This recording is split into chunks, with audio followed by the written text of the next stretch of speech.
all but a mere few, giving rise to 3 rival tribes that still remain today. The Winter's Claw houses Olaf, Udyr, and its leader Sejuani. Of the trio, the Winter's Claw is the most barbaric in nature, and the original land where Ashe came from until she stood against them. Sejuani endeavors to conquer the entire land of Freljord with an iron fist, believing that strength is the only thing that matters, not that far removed from the way of Noxus. Her idealism could be seen by many as primitive and belligerent. The Avarosans house Ashe, Gragas, Braum, Tryndamere, and the Cryophoenix Anivia, who sympathize with Ashe's values of peace and unification. In stark contrast to Sejuani, Ashe prefers to take on the harsh reality of Freljord through solidarity, trying to find a more pacifist solution instead of fighting for survival. Although she has the freedom to do so on the basis of the Avarosans living in less frigid regions, allowing for some semblance of agriculture, whereas the Winter's Claw are forced to endure the sheer cold up north.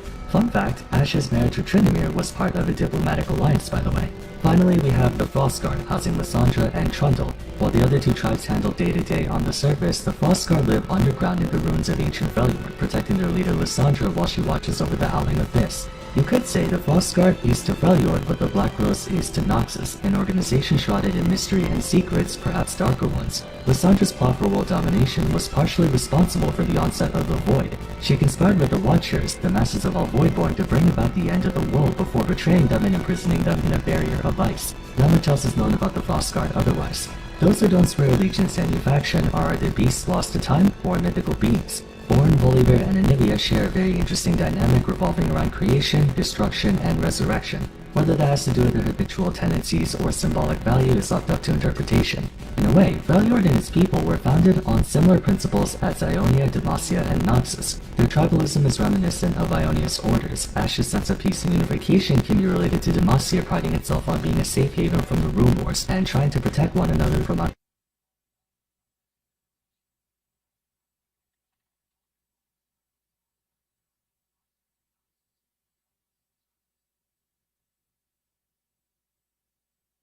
This is every Logia Devil Fruit in One Piece ranked. What we're going to do is we're going to pick them out at random from this delightful One Piece themed hat and discover which one of them is the Logia that is the best one and the worst one and all of the ones in between.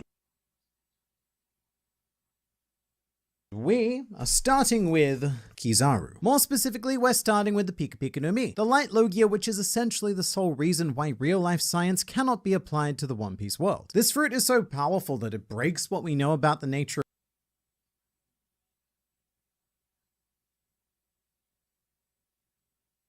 of light, like breaks it in a not good way, as it significantly debuffs light. And if Kizaru was actually capable of doing anything to do with light speed, then he would almost certainly quite literally break the world. Still exceptionally powerful, and of course still the undisputed fastest ability in the entire series, which is fun because the fastest Devil Fruit was given to one of the slowest of minds, which balances out Kizaru to roughly a normal human being. In fact, I think the only slower mind that this could have been given to is Mr. 4, pictured here as an erotic pizza